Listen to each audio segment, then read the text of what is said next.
पाकिस्तानी नागरिकों के भारत छोड़ने के अल्टीमेटम का आज आखिरी दिन था। अटारी बॉर्डर पर काफी संख्या में पाकिस्तानी नागरिक अपने देश जाने के लिए पहुंचे और इस दौरान अलग अलग दर्द और अलग अलग तरह का गुस्सा भी देखने को मिला। अटारी वाघा बॉर्डर के जरिए वतन लौट रहे पाकिस्तानी नागरिक भी पहलगाम हमले से दुखी हैं। उनका साफ कहना है कि दोषियों को सख्त सजा मिलनी चाहिए। तो कोई भी हो उसको सख्त सख्त सजा दी जाए, ये आवाम को नहीं करना, सख्त सजा दी जाए। ये कराची की रहने वाली राबिका हैं। प्रयागराज में अपनी मां से मिलने आई थी, लेकिन पहलगाम आतंकी हमले के बाद वापस अपने देश जाना पड़ रहा है तो चेहरे पर झल्लाहट साफ दिख रही है। यहाँ कहाँ आए थे? अपनी माँ के घर, माय मदर हाउस, अपनी माँ के घर। कहाँ है आपकी माँ का घर? प्रयाग। कई ऐसे लोग भी थे जिनको भारत आते ही वापस जाना पड़ रहा है।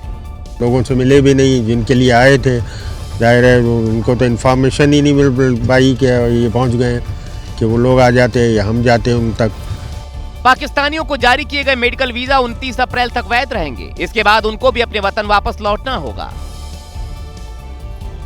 और इस वक्त की बड़ी खबर का रुख करते हैं। अटारी बॉर्डर से लगातार पाकिस्तानी नागरिकों को वापस भेजा जा रहा है। अटारी बॉर्डर पर पंजाब पुलिस के प्रोटोकॉल अधिकारी अरुण महाल के मुताबिक बीते 4 दिनों में 537 पाकिस्तानी नागरिक अटारी बॉर्डर से वापस पाकिस्तान भेजे गए हैं, जबकि इस दौरान 850 भारतीय नागरिक पाकिस्तान से भारत लौटे हैं। तो जिस तरीके से पहलगाम में अटैक हुआ उसको लेकर जो अल्टीमेटम दिया गया था वो अब खत्म हो गया है। और इन सब के बीच जो अपडेट आ रहा है वो ये कि पंजाब पुलिस के प्रोटोकॉल अधिकारी अरुण महाल के मुताबिक बीते 4 दिन में 537 पाकिस्तानी नागरिक अटारी बॉर्डर से वापस भेजे गए हैं। भारत और पाकिस्तान में तनाव के बीच हिमाचल प्रदेश के हमीरपुर में पाकिस्तान एयरलाइंस का मॉडल गुब्बारा मिला है। इस गुब्बारे को पाकिस्तान की बड़ी चाल के तौर पर देखा जा रहा है और इसके बाद सीमा से सटे इलाकों में सुरक्षा बढ़ा दी गई है। पाकिस्तानी एयरलाइंस के इसी मॉडल गुब्बारे को लेकर हमीरपुर प्रशासन तहकीकात में जुटा हुआ है। ये गुब्बारा करनीहड़ा गांव में मिला, जो हमीरपुर और बिलासपुर जिले की सीमा पर बसा है। पहलगाम आतंकी हमले के बाद जिले में पाकिस्तानी मॉडल गुब्बारे के मिलने से पुलिस की टीम फौरन ही मौके पर पहुंच गई और गुब्बारे को जांच के लिए भेज दिया। सूचना सुबह मिली है थाने से, कई स्थानीय इलाका में जो है वहाँ पर कोई गुब्बारा मिला है जिसमें कोई पाकिस्तान लिखा हुआ है। इस बारे में उन्होंने वो कब्जे में लिया है, उसकी जांच पड़ताल चल रही है। शुक्रवार को ही उपायुक्त कार्यालय को बम से उड़ाने की धमकी मिली थी। उसके अगले ही दिन सीमावर्ती गांव में पाकिस्तानी एयरलाइंस के मॉडल का गुब्बारा मिलने से सुरक्षा एजेंसियों की चिंता बढ़ गई है। सीमावर्ती इलाकों में पेट्रोलिंग बढ़ा दी गई है। पहलगाम आतंकी हमले के बाद पाकिस्तान पूरी दुनिया के सामने एक बार फिर से एक्सपोज हो गया।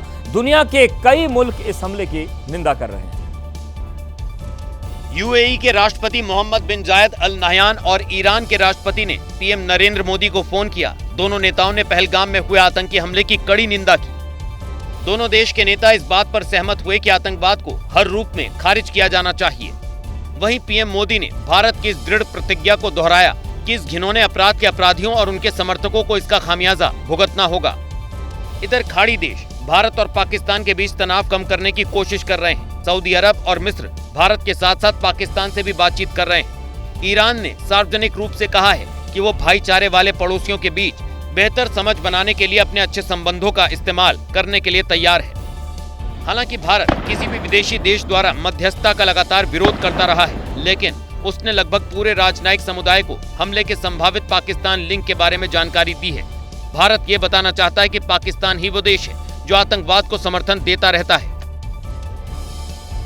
पूर्व केंद्रीय मंत्री मणिशंकर अय्यर ने पहलगाम में हुए आतंकी हमले को लेकर सवाल खड़े कर दिए हैं। उन्होंने पूछा कि क्या इस आतंकी घटना के पीछे विभाजन के अनसुलझे सवालों का प्रतिबिंब नहीं दिखाई देता है।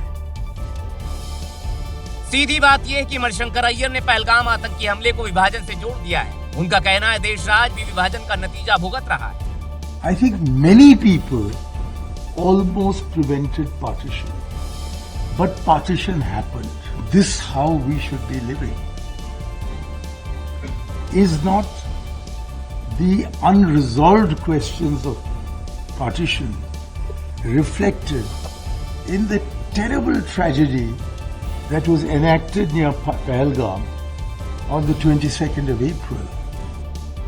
अय्यर दिल्ली में आयोजित पुस्तक विमोचन के एक कार्यक्रम में बोल रहे थे। उन्होंने इशारों में ये भी कहा कि आज के भारत में मुसलमान खुद को सम्मानित महसूस नहीं कर रहे। अब बीजेपी ने अय्यर के बयान के सहारे नेहरू पर सवाल उठा दिए। तो वो उस बात की तस्दीक करते हैं कि भारत का विभाजन विशुद्ध रूप से स्वयं की राजनीति को सिद्ध करने के लिए और अपने अपने हितों को साधने में नेहरू और जिन्ना दोनों ने मिलकर के भारत का पार्टीशन किया।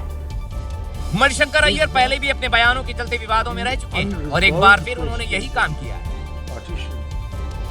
गुजरात में बांग्लादेशी घुसपैठियों के खिलाफ पुलिस ने सर्च ऑपरेशन चला रखा है और अब वडोदरा में अवैध घुसपैठियों पर बड़ा एक्शन हुआ है।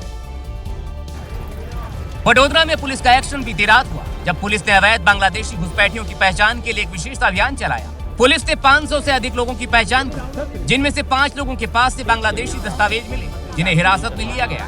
500 से भी ज़्यादा मेल फीमेल सस्पेक्टेड इंडिविजुअल्स को पुलिस ने इंटरसेप्ट किया। करीब 5 इंडिविजुअल्स जिनका documents nationality related documents verify करते हुए वो मूलतः बांग्लादेशी नेशनल होने का अपने को पुष्टि मिली है। इसके अलावा 15 लोगों के दस्तावेज भी संदिग्ध पाए गए, जिनकी जांच जारी। वडोदरा में पुलिस का यह अभियान उन क्षेत्रों में चलाया गया था जहां बांग्लादेशी नागरिकों के अवैध रूप से रहने की खबर मिली थी। इससे पहले ऐसी ही कार्रवाई एक दिन पहले अहमदाबाद और सूरत में भी देखने को मिली थी। इन दोनों जगहों से पुलिस ने 1000 से ज्यादा बांग्लादेशियों को पकड़ा।